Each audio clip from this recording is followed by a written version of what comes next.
Located in central Cambodia, north of the great Tonle Sap Lake, lies the former city of Angkor. Today, the city is nothing but the ruins of its many temples and structures. However, during its heyday, it was one of the largest cities in the world and the capital of one of the world's great empires. It's now considered to be one of the greatest wonders of the world, attracts millions of visitors, and can even be seen from space. Learn more about Angkor and the Khmer Empire and how they built one of the greatest cities in the world on this episode of Everything Everywhere Daily.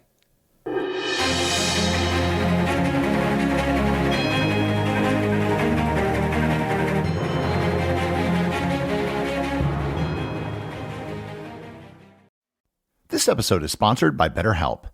We're now well into 2024, and it's the time of year when people make resolutions to change their lives. However, most of us don't need to overhaul our lives completely. Most of us simply need to recognize and focus on our strengths. It isn't necessary to make extreme resolutions, you just need someone to help you recognize what you're doing right so you can work on what needs improvement. BetterHelp is all about making professional counseling accessible, convenient, and affordable. With BetterHelp, you can connect with a licensed therapist from the comfort of your own home via online video sessions, chat, or phone calls. No matter where you are or what you're going through, BetterHelp is there for you. Just fill out a brief questionnaire to get matched with a licensed therapist, and you can switch therapists at any time for no additional charge. Start the new year by identifying your strengths so you can work on the rest with BetterHelp. Celebrate the help you've already made. Visit BetterHelp.com/everywhere today to get 10% off your first month. That's BetterHelp, HELP.com/everywhere.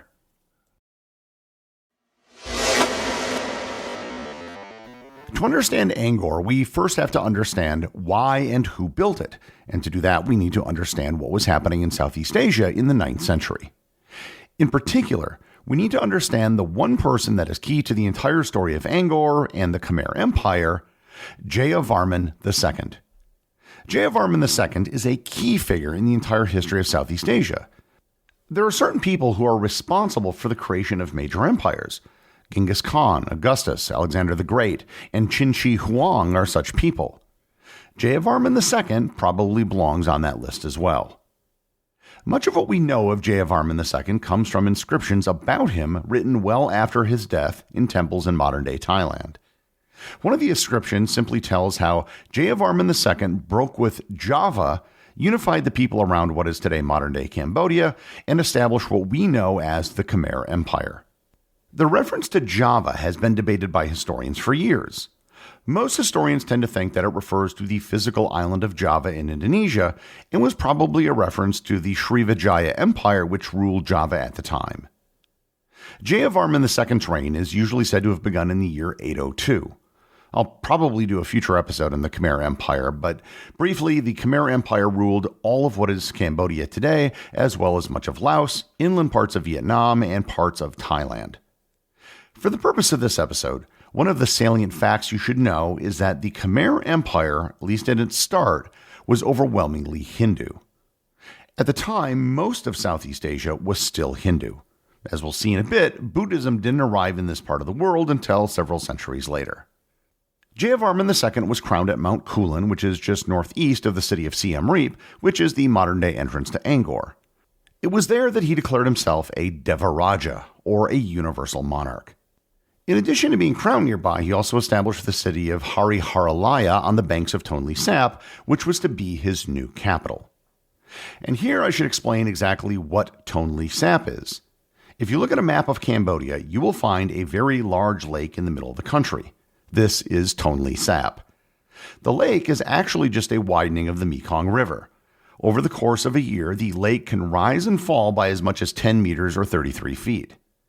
Today, there are entire floating communities that live on Tonle Sap and change their community's location based on the season and the water levels. Tonle Sap is important to the story because it served as an important source of water, food, and transportation for the entire Khmer Empire. Jayavarman II died in 850, and he was succeeded by a series of universal monarchs who ruled the empire and launched large construction projects. King Yasovarman ascended to the throne in 889 and built a new capital city right near Hariharalaya called Yasodharapura in Sanskrit. In the Khmer language, this new capital simply became known as Angkor, which is the Khmer word for capital. Angkor was to remain the capital of the Khmer Empire for the next several centuries. Part of the construction of Angkor was the creation of an enormous reservoir which Tonle Sap fed. Over the next 300 years, Angkor grew and became home to many elaborate construction projects and temples. And here I should note that Angkor was very different from most cities from this time period, or for that matter, any time period. What separated Angkor was the fact that it was very spread out. The population density was very low, so that to this day, there are differing definitions as to where the boundaries of Angkor actually are. Numerous roads, canals, reservoirs, and dams came to define Angkor. The city is often called a hydraulic city because its water system is so extensive and advanced. In the year 1113, King Suryavarman II rose to power. His ascension was extremely dramatic and included personally killing his rival in combat, supposedly by jumping onto his war elephant from another one. Having taken the throne, Suryavarman II set out to build what was to be the greatest temple in all of Angkor. It was to be an enormous structure dedicated to the Hindu god Vishnu, and it would serve as his personal mausoleum. Today, we know this temple as Angkor Wat. And here I should address some confusion regarding the terms Angkor and Angkor Wat. The two terms are often used interchangeably, even though they represent two totally different things. Angkor refers to the entire complex, which spans an area of almost 1,000 square kilometers or 390 square miles. And as I noted before, Angkor is just the Khmer word for capital. The word Wat simply means temple. So Angkor Wat is just one particular building in the Angkor complex. To be sure, it's the largest and most famous building, but it's only one part of it. Angkor Wat covers about 1.6 million square meters or 402 acres. It's listed by the Guinness Book of World Records as the largest religious structure in the world today by area. The moat surrounding the temple is 5 kilometers long, and the wall surrounding the structure is 3.6 kilometers long. There are 5 towers in the middle of the temple that are arranged like the dots on the side of a die. Inside, there are many walkways with walls covered in bas-relief carvings that show scenes from Hindu mythology and also from the life of Suryavarman. Oddly enough, very soon after the completion of Angkor Wat and the death of Suryavarman II in 1150, the Khmer Empire underwent a profound religious transformation from Hinduism to Mahayana Buddhism. By the end of the 12th century, just a few decades after it was built, Angkor Wat had become a Buddhist temple. With the death of Suryavarman, the empire went into a period of decline with warring factions, and the man who brought order back to the empire was Jayavarman VII. Jayavarman VII created a new core walled capital city within the overall Angkor complex. This became known as Angkor Thom. For those of you who've been there, you know that Angkor Thom is on par with Angkor Wat in terms of overall splendor.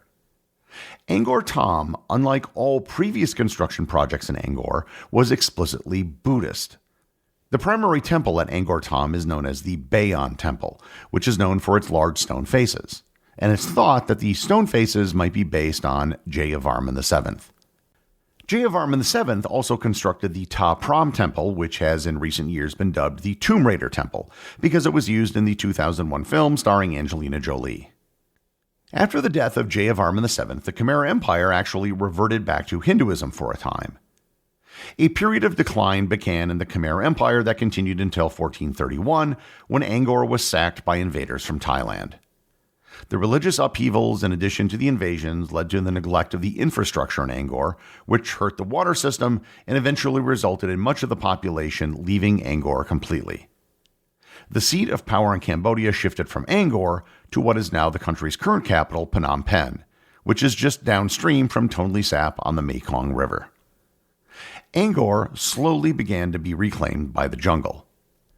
I should note that given the sheer size of Angkor by area, and it was perhaps the largest city in the world up until that point by area, it was never totally abandoned. People still lived there, and it didn't disappear, but the temples weren't repaired, nor was any upkeep done on them. Many of the buildings simply became covered with plants and overgrown. By the collapse of Angkor in the 15th century, perhaps only a few envoys from neighboring kingdoms such as Thailand, Vietnam, or China, ever saw Angkor.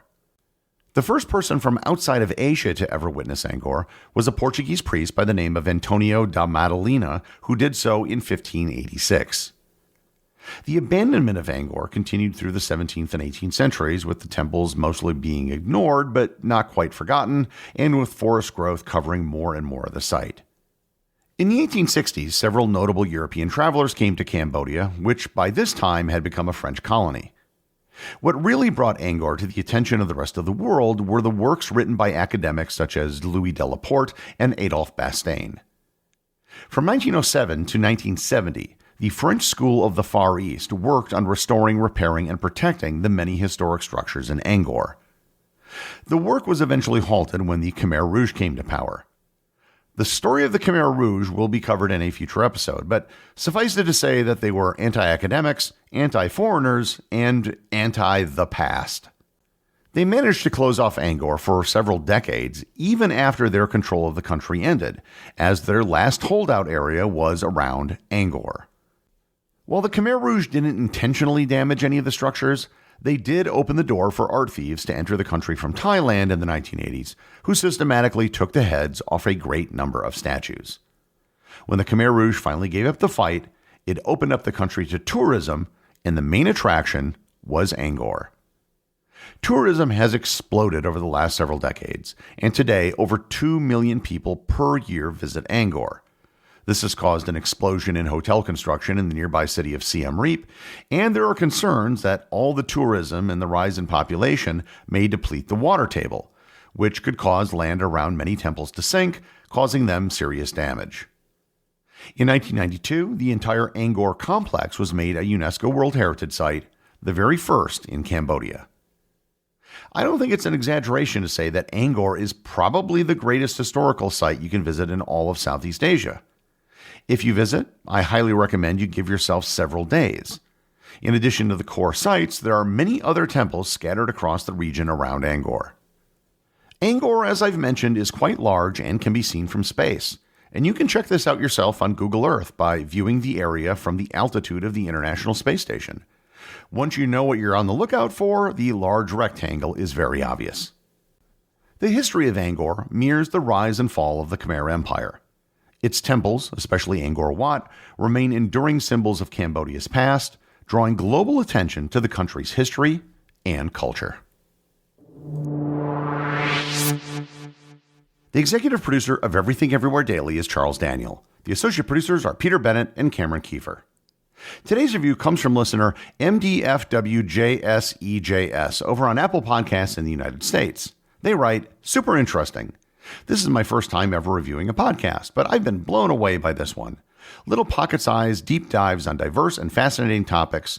Every single episode has kept my interest and taught me something new. Without a doubt, my favorite podcast I've come across lately." Thanks, MDF. My father always said that you should try to learn something new every day. So I created this podcast to make sure everyone can schedule learning something new into their day quickly and easily.